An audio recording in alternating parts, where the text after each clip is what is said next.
I have always had this feeling that the designers behind Perfect Raizer were very well inspired by the G Gundam and his other forms. It is one of my favorite Gundam series, and Perfect Raizer is very much one of my favorite units.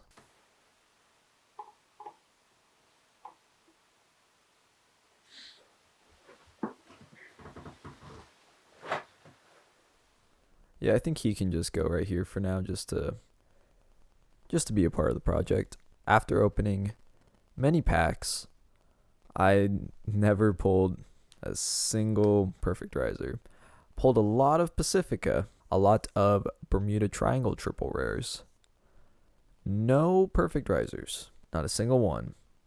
Only pulled a couple high power riser customs. So after a lot of grinding, I was able to craft two Perfect Raizers. With that in mind, this deck is slightly more inconsistent than other Perfect Raizer builds.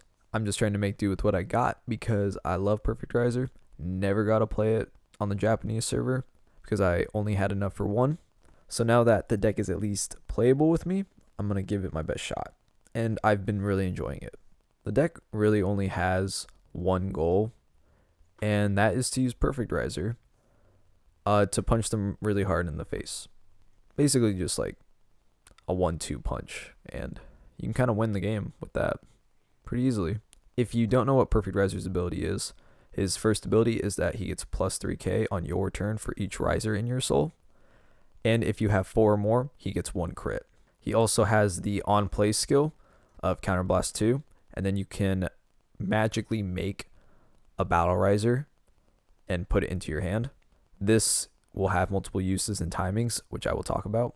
They've also slightly changed his ability. This used to be an on place, but now just as no cost at any time, you can scoop up all of the Raizers on your board and put them into your soul. This will allow flexibility on when you place your cards to get him to his threshold of at least 4 in your soul. Once you have 4 in your soul, he will be at 23, which will be able to hit over your opponent's Vanguard, even if they hit a defensive trigger. So there's no real reason to go past that.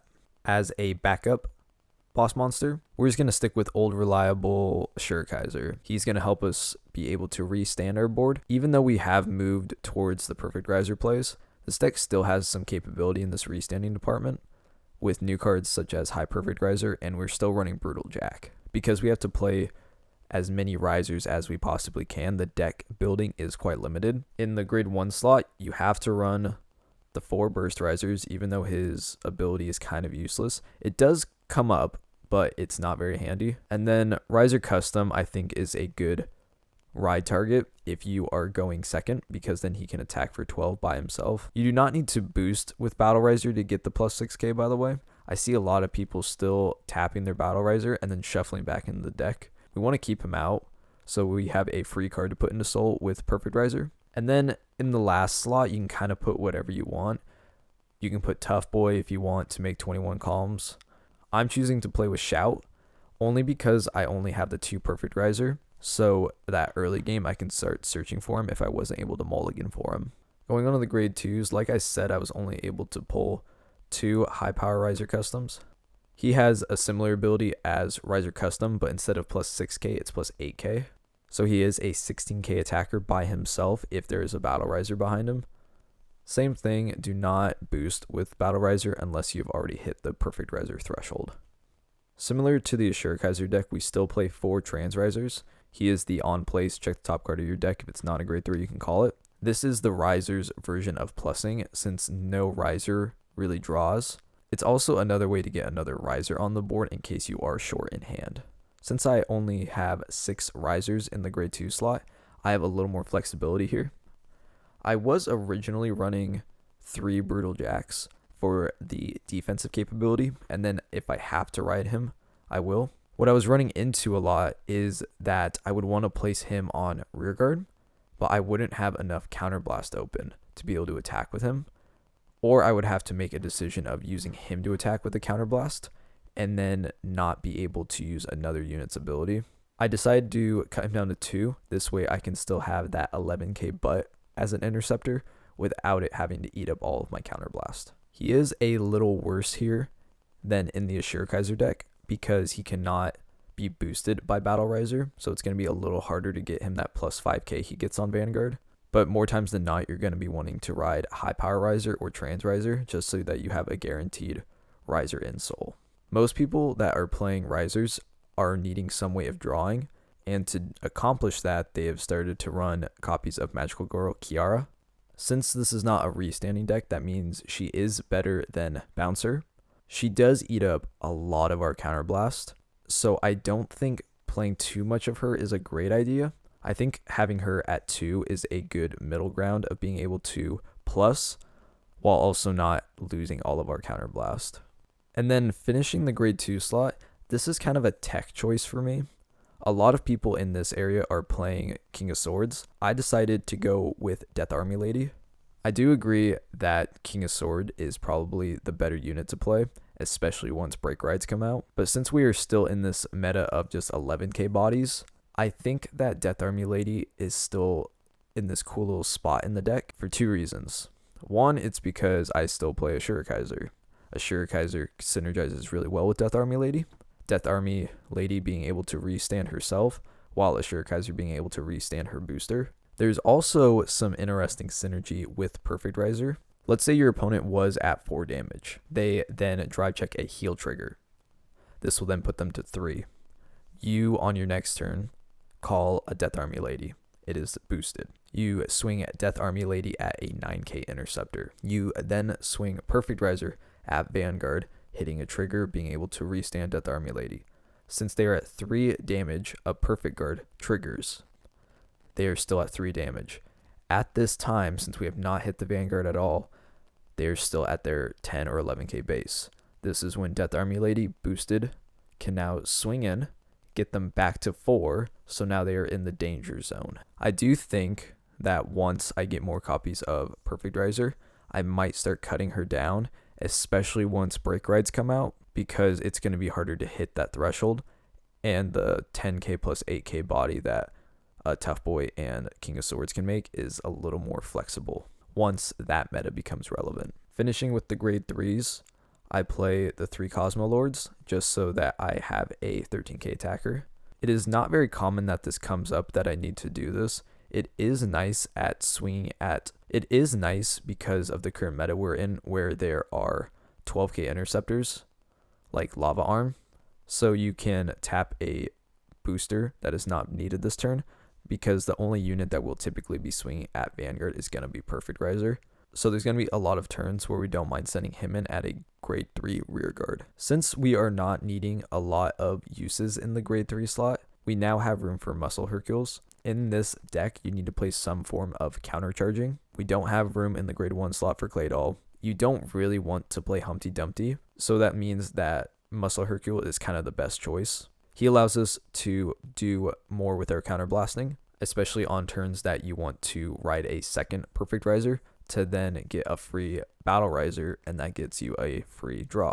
And then finishing out the grade 3s, I play the 2 Lion Heat just for some form of restanding in the deck in case our opponent ever gets to 5 damage because they get a 6 damage heal.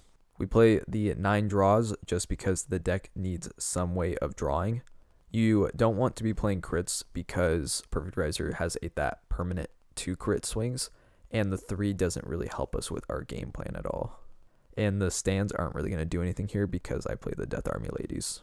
The lines of play that you're going to be doing with this deck are very similar to the Galahad build. You're going to want to get your opponent to 2 damage before you swing in with Perfect Raizer, so that way you can get that first hit in before PG can hit, taking them to 4 damage.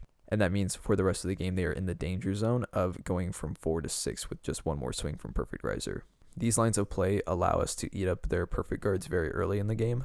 That way, later on, we do not have to worry about it as much. Thinking of the meta, when you have a Perfect Raizer mirror match going on, if you go first, try to entice them with a rush. We will most likely be riding either a 6k grade 1 or an 8k, 7k grade 2. This is going to leave us very open to attacks. This means that our PGs will be active before our opponents, and we'll have more grade 2s for the later game. Going second, don't ever commit to the board unless you have a Brutal Jack. Brutal Jack can allow plays where you can get your opponent to 4 damage, so that when you go for the perfect Raizer play, they are now in the danger zone the entire game. Going up against Tsukiyomi, if we are going first, we can very easily get them to 4 damage with a perfect Raizer swing before they can get to their PGs and their stacking. Once their engine gets going and they can start doing the stacking and drawing, we at this point have probably already run out of gas and we'll have a very hard time keeping up. Because what will most likely happen at some point is you'll have to swing your perfect Raizer at a interceptor, and the second that happens, it's kind of game over. We just have to make sure to really lean into them the second we have perfect Raizer on our Vanguard, just to keep up the pressure the entire time to make sure that the second they don't have a PG in hand, we can win. My final thoughts for the deck is I am so happy to finally get to play perfect Raizer even in this incomplete skeleton form. He has been a unit that I've always loved. I chased him before I even could like really buy singles online. I've always tried to make Raizers a thing even in premium. So now that I finally get to play around with it at all times, it makes me extremely happy. The deck is very obviously the tier 1 deck of the meta. Being able to constantly swing 2 damage at your opponent is a very scary thing. I think it is at the same time a very fair deck, because if you know how to look out for the swings, you can kind of keep your timing up against it. It hardly ever whiffs. There are hardly ever games where you will not get him to his threshold at some point.